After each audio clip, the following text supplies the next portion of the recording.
So I think it's been like a year and a half or something. I forget how long it's been. I've literally forgotten some of the things that I've collected. That's how long it's been. Like, I was only going to show three things, I think.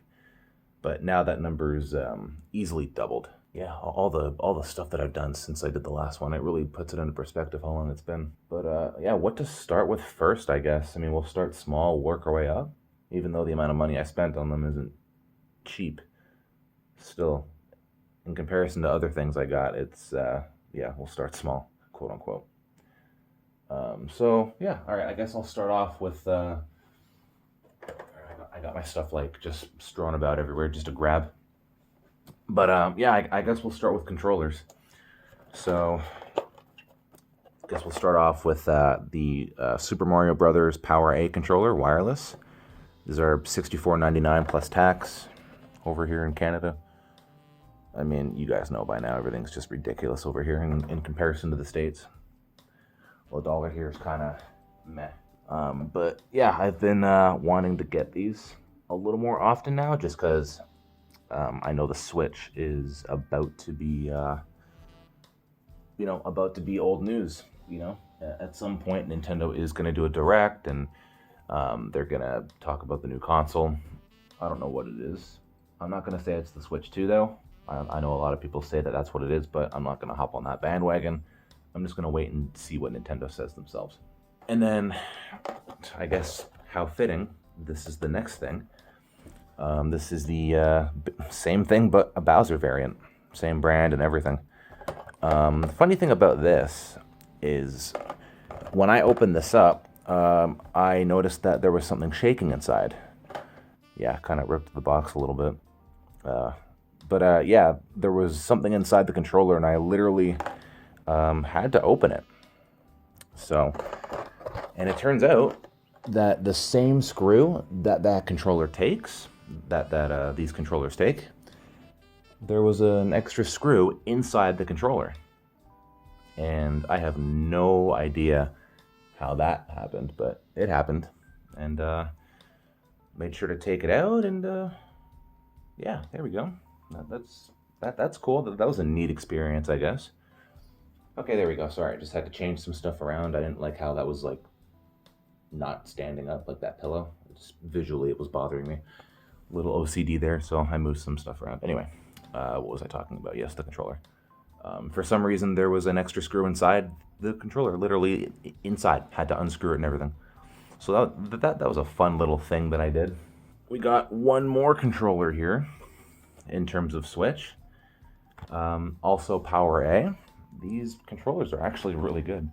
I got myself a Metroid Dread controller, and I find these things really, really cool. You could have a Mario-themed controller here, you could have a Bowser-themed controller there, but to have a controller that's modeled after a specific game, it's just niche to me. I just really like it.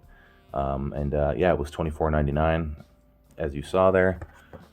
It's crazy price tag, like crazy cheap, all things considering. Literally factory sealed. Yeah, I guess they wanted this to go. And it's funny, I actually got this around like a year ago, the beginning of 2013, and it was selling for that little, so quite the find, to be honest with you. It was definitely quite the find. Aiming for that symmetry, gotta have it symmetrical to make it look good. That's what it's all about. I just like doing that, just makes it a little more visually appealing. Might as well do one more controller. Like I said, that's the last Switch controller, not the last controller in general. Now, moving on to the PlayStation side of things, got myself the God of War Ragnarok controller, limited edition. Yeah, this is a franchise that I just started getting into. I've never played a single game in this series, and I'm starting with the first one. I got myself the Origins collection, or whatever it's called, or the Saga for PS3. So, playing through the first game right now. And yeah, I forgot how interesting that generation of consoles was. The game's a little finicky, but it is great, all things considered. So, well, the symmetry was lost. It just had to go. It already had to leave, I'm sorry. So yeah, in terms of controllers, that is it. I mean, I got more than this, but you'll see what I mean. Moving away from controllers, this is the first of its kind in terms of me collecting. I've never gotten any of these before. But I got myself one of those third-party retro handhelds. This one's the Anbernic. I forget what the name of it is, but it had X's in it, I think. But yeah, long story short, this runs emulators and ROMs. But I just wanted to have the form factor. It's got 4 shoulder buttons on the back, has that transparent, Game Boy Color feel, or that look. And yeah, it's really, really good. But yeah, long story short, you just run those games, and if there are any games that are not added on that thing by default and you want to add them, it comes with a micro SD card. Pop that into your PC, and you can find ROMs online, and there's literally folders of the emulators, so it's that easy. One of my favorite things that I got for the holidays last year. It's really awesome. This is something that I had to wait for a little over a year, actually. It's the longest thing I've ever waited for to come in the mail. So when I found it, when I saw it come in the mail, I just couldn't believe it. But it is the Teenage Mutant Ninja Turtles Shredder's Revenge Radical Edition. It's a little bit of an awkward angle here, but hopefully I can show it. Okay. There's this side of the box. Comes with a little mini arcade. Of course, it's by limited run. This whole collection here. This is what it comes with on the back. I'm about to knock this over. But you can pause there if you want. It has a whole bunch of stuff here. Even that free personal pan pizza. It's awesome. Got a soundtrack, strategy guide, steelbook, the quote-unquote blister packaging.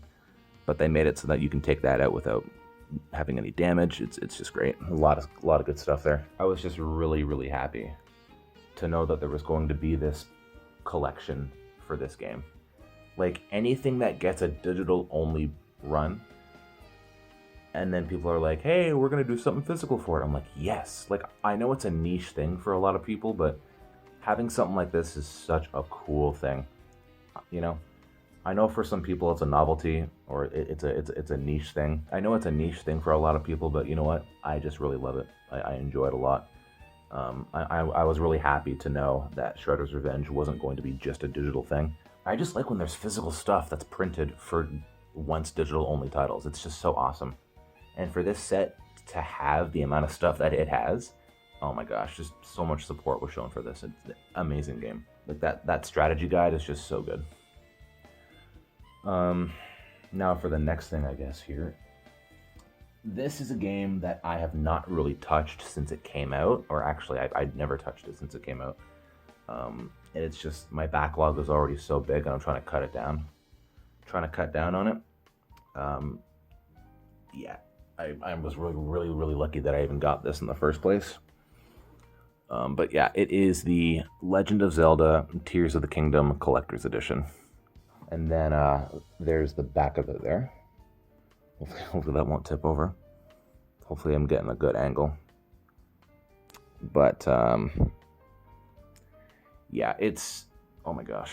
Yeah, this is a game that I just did not touch since it came out, really. Like, I got to Hyrule. I flew down from the island in the sky, and that's literally it. I saved at a ranch, and that's all. And yeah, this is still factory sealed, as you can probably see. It's a bit dusty on the top too. Yeah. But at some point, once I clear my backlog, I swear I'll get to it at some point. Also, something that's kind of neat is, and at first I was a little upset that there was a scuff mark on it, but it kind of looks like an arm. It literally looks like a hand. You see that? Hopefully you can see. I know there's some reflection there, but hopefully you're able to look at what I'm talking about. Like, I don't know, whatever happens with a Link's arm, like, look at that. Look at that coincidence. It's crazy, crazy cool. Okay, yeah, hopefully this works a little bit better, actually. I just pulled the camera back a bit.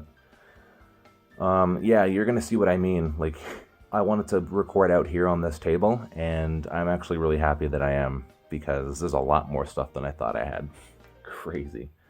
Yeah, so here is the next thing. that I'm going to be showing. This I also got, and this was launch day, was $249.99, and it is the SpongeBob SquarePants The Cosmic Shake Best Friends Forever edition. I forget how many of these were made, but not a lot of them were made at all. Like maybe a little bit over 10,000, like 10,000, 11,000 or something like that. Not a lot of these were made at all. And yeah, I'm actually playing the PlayStation 5 version just because there was a native version for that, and I, downloaded it for free because I have the game. Really awesome how PlayStation does that. Hopefully I can show this well too. Comes with an inflatable Patrick, which again, it's such a weird and niche thing, but it's just so cool. Costume pack DLC, set of 4 costume miniature bouncing balls, which is kind of filler in my opinion. I don't really care about that. Best friend amulet, or Best Friend Forever amulet with necklace, and you got some placemats on the bottom here. Those are 2 of them. Hopefully I can show the other 2 here. Yeah, there you go. There's that. And then there's the back of it here. Yeah, this was literally $249.99 plus tax. It was expensive, but I really do like it. And of course, actually, fittingly enough, the Super Bowl is happening, from what I heard, and it's going to have sweet victory in that Super Bowl. So that's actually kind of fitting to show this now. So that's fun. That's a neat thing to show off, I guess, in terms of timing also. That's nice. Yeah, and that's one of the games that I'm playing in terms of my backlog. That's a game that I still need to finish. So there is that. Yeah, but the next thing that I'll show is the Sonic the Hedgehog Encyclopedia. What a brilliant name, Encyclopedia. It's just so good. Oh my god, I forget how big this actually is, but it's crazy big. You got this thing that you can tug on to actually take the thing out. So that's what it looks like when you open it up. And then that book is inside. And then, kind of like with The Legend of Zelda, that guidebook chest, you have this to take that out. Just like that. Perfectly measured. It's the exact dimensions for this to fit in. So, yeah, there's that. This is something that I actually haven't read. Like, I've read part of this, but I didn't read a lot of it, just because there's other things that I have to read first. I got backlog in terms of books. Yeah, I got booklog. Yep, and we got one more thing. Like, I originally thought that there were like 3 things to show, and that's not the case.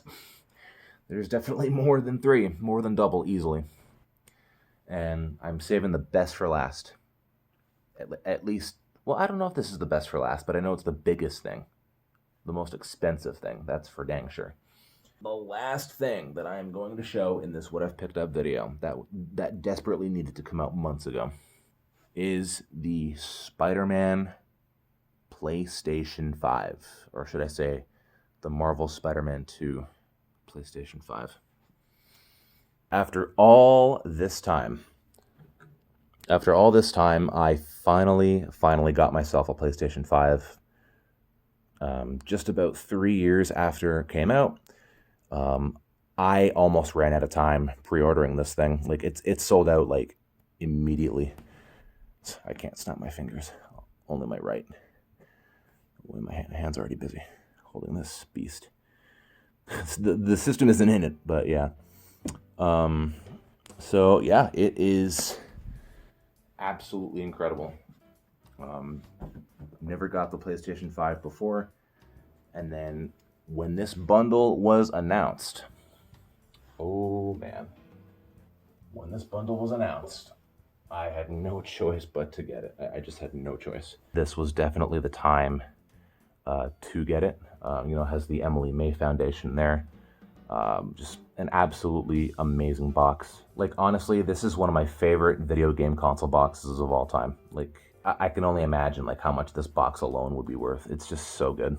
Like you have Peter there, and then you have Miles up top. They're both going after Venom, going after and battling in New York. It's just, oh, it's so good. Absolutely amazing. But yeah, I guess that's a perfect time to stop. Yep. Oh my God, look at all this stuff, man. It's just such a work of art. Like, what can you say? Look at all these beautiful, beautiful video game boxes and controllers and a book. Well, there's a book in the Shredder's Revenge thing, but yeah. Look at this collection, man. Like, isn't it just a beaut? I don't even know if I got anything else since I last recorded this. This is all I remember anyway. Maybe there's more, and I just forget they exist. I didn't even remember the PlayStation 5, so chances are there's probably some more that I completely forgot about. Oh, well, actually, okay, that was literally not a bit, I swear to God. I got my hands on a Super Mario Brothers Wonder. Hopefully I can get that in the shot. Focus. For promotional use only. There you go, not for resale. So this was a video game poster for the game. It's still in its wrapping, actually, so that's really cool to see. Again, sorry for the reflectiveness, but that goes to show that it's still sealed. And then on the back of this, there is some Super Mario Brothers Wonder stickers. So this was basically Nintendo swag for any hardcore fans, you know, that wanted some merch. It's just really, really cool. But I don't think this was meant for consumers, though, hence the not for resale thing. But the stickers were for people. All sealed. There you go. You can see it just a little bit. Anyway, so this is everything that I brought onto the table, quite literally. Absolutely incredible, you know, such a work of art. Like, just an absolutely amazing collection of stuff here. It's just a work of art, what can I say? It just looks so visually pleasing. I love it. And actually, last but certainly not least, I promise this time, this is my Super Mario Brothers Wonder stand. I thought that it would be a perfect fit for my display here. Just place it up top. There was actually a slit that it fit into the back, so it worked out perfectly. I got the Nintendo Switch logo there. Available October 20th, 2023. And there's the logo for the game there. You got the art for the game also, just printed on the side there. Rated E for everyone, mild fantasy violence, all that stuff. And yeah, as you can see, this is a Mario case topper, and it was in Walmart stores, so this was a Walmart thing that I was able to get. Yeah, so I think that's it. Oh my gosh. All right, thank you guys so very much for watching this episode of What I've Picked Up. Again, insert amount of time here that it's been since I did another one, and I'm already exhausted. Having to lift things, not the greatest camera angles, trying to fit my body through stuff. Oh my God. Oh, I'm exhausted. See what I do for you people? Gosh. Crazy. Like, oh my God. I mean, I suppose the last thing would be this Walmart Game Center magazine. Has Super Mario Brothers Wonder on the front. Yeah, decent read, I guess. So, that's cool. But, yeah, that is it. I promise this time, that is it. Yeah, and hope to see you guys soon. Maybe in a year from now with this series. I don't know. I just can't make any promises. So, see you guys then, whenever that is. Bye!